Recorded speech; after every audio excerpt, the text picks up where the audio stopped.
Everybody, what is going on, and welcome back to another Tuesday video. This video is a little bit late filming wise. It's actually Saturday. Usually I shoot my Tuesday videos at least a week in advance, but I'm here with the Trans Am. I'm just going to go over as of right now what my plans are for this car, because I know a lot of you guys want to know what I'm doing with it and what we're going to be doing like performance wise, so I figured I'll just do a quick run through on everything that I kind of have lined up for it.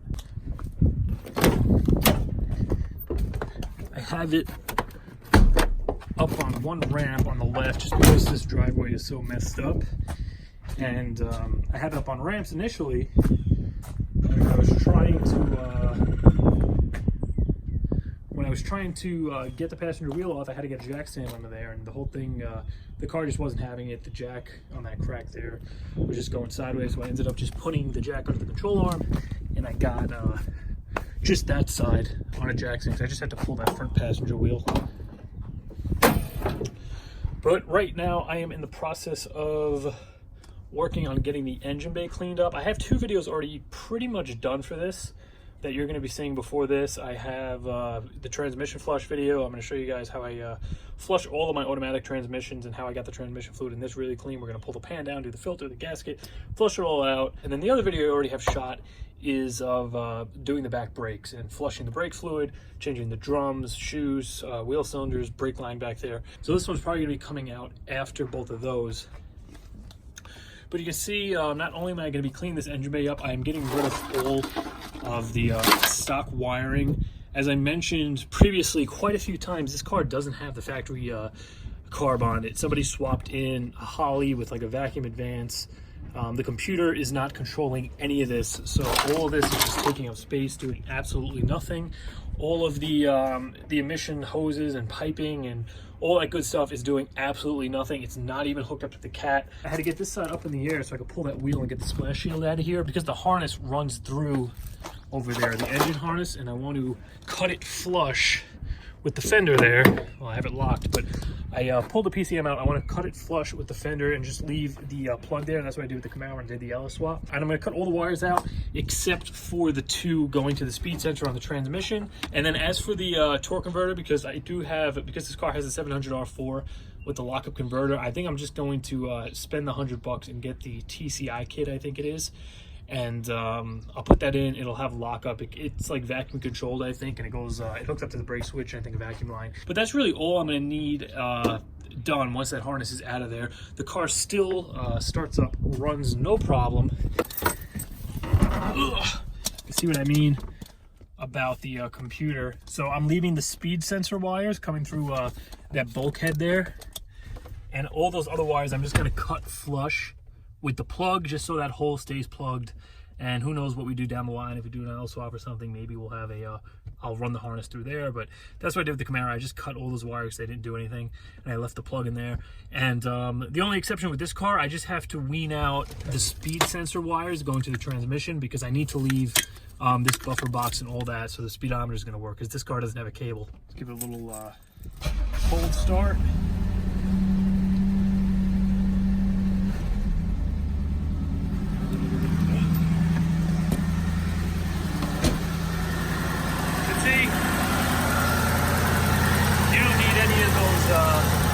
Wires and crap when you deal with a carburetor. But that's just a little update on the videos that are going to be coming out for this thing and what I'm actually working on right now. Now to get on to the future plans. So as for what I'm doing with this thing, first and foremost, it needs a lot of kind of just getting it back to stock repairs. As you guys already know, I mean, we took care of the hatch motor back there.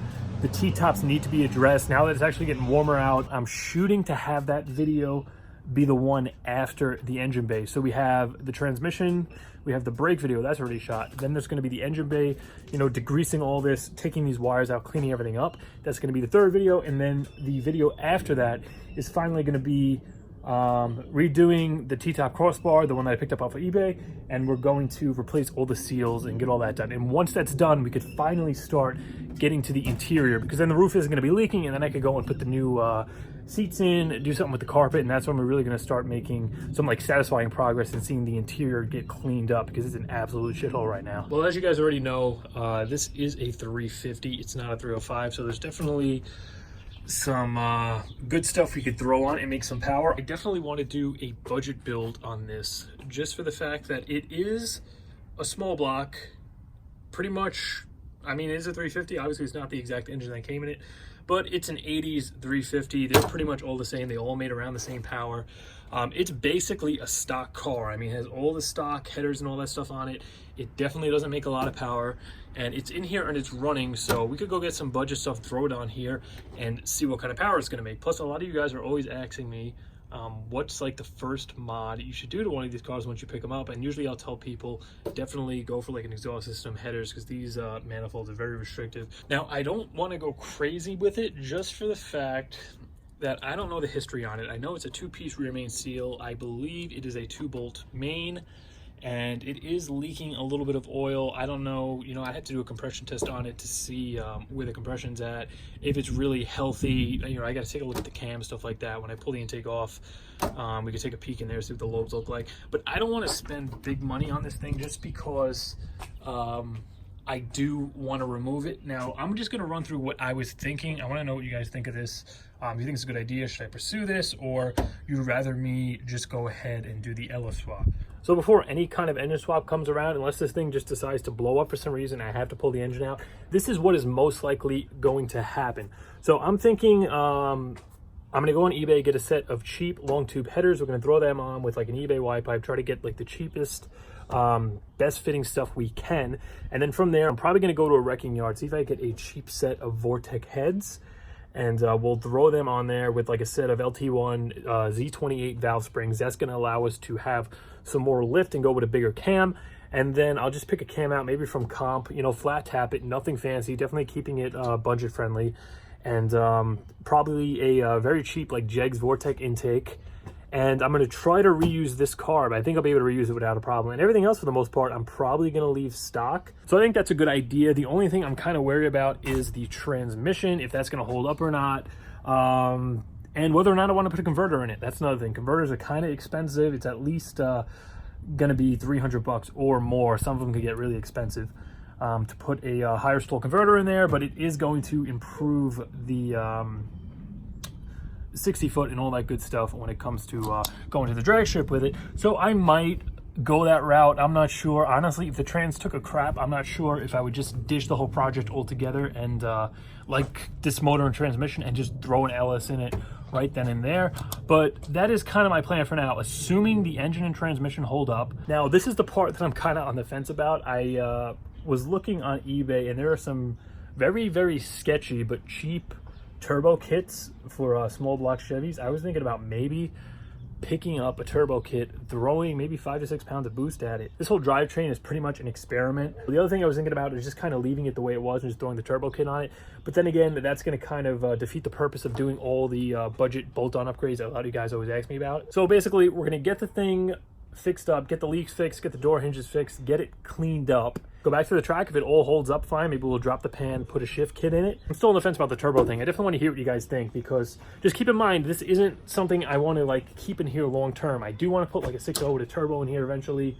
So basically whatever I do, it doesn't have to be legit and like show car perfect. So we could just have fun with this thing, maybe throw nitrous at it. But honestly, I really want to try the turbo thing. I mean, for the money, I know it's going to fit like crap. I'm going to have to modify a bunch of stuff, but I think that'll be pretty fun, getting like a twin turbo kit, throwing it on this junk and seeing what it can do. But that is pretty much my plan for the Trans Am as of right now.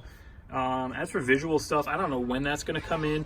I'm going to pick up a fender for this thing eventually, and we'll spray it. The other thing is, somewhere in there, I'm going to do a detailing video on this.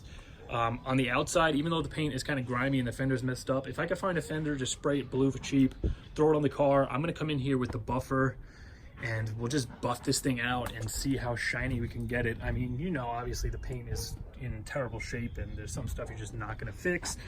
Back bumper here, clear coat is gone. Paint's pretty much faded. But, you know, like the hood and stuff, it's just covered in swirls and it looks like absolute crap. You know, there's like scuffs all over it. So I think it'll be cool just, you know, hitting this with a buffer, and we'll see how shiny we could get it. And just do a little before and after, hit the wheels, get it all cleaned up. I have all this stuff super clean semi, so we're definitely gonna put that to use. And yeah, we'll just clean it up, see how good it can look. And then in the future, we'll see what we're gonna do with body work. But I hope this was able to answer a few questions for you guys as far as my current plan with this thing. Let me know in the comments what you think about that. Like I said, there's a lot of stuff you could do with a small block Chevy. I mean, it could get expensive pretty quick. You can get aluminum heads. I know there's a bunch of you guys have been just putting suggestions and comments, you know, galore, all different setups of what I should do to it. But remember, I'm trying to keep this cheap just because you guys always are looking for like budget stuff. If like you're 16 years old, 17, you just got a car like this, you want to do it on the cheap. That's kind of why I'm doing this. I want to see how we can improve the times with just cheap, you know, eBay bolt-on stuff, you know, Vortex heads, keeping it as cheap as possible. No aluminum heads, no roller cam, because all that stuff kind of defeats the purpose. Plus, as I said, this is going to be going eventually. I don't want to put a bunch of go-fast parts on it and risk ruining them and just wasting a bunch of money when we could have just put that towards the LS swap and would have got to actually starting that project sooner. But yeah, that's pretty much what's going on. I think I touched on just about everything. This Friday, we're going to be doing the intake manifold gaskets on the Tahoe to get my little misfire when cold issue figured out. That video I actually shot in January, so that's pretty much how far back delayed the videos on this thing are. But that's gonna be on Friday at 11 a.m. so be sure to look out for that one. For now, as always, if you guys enjoyed this video, please be sure to like, comment, share, subscribe, and I'll see you on Friday.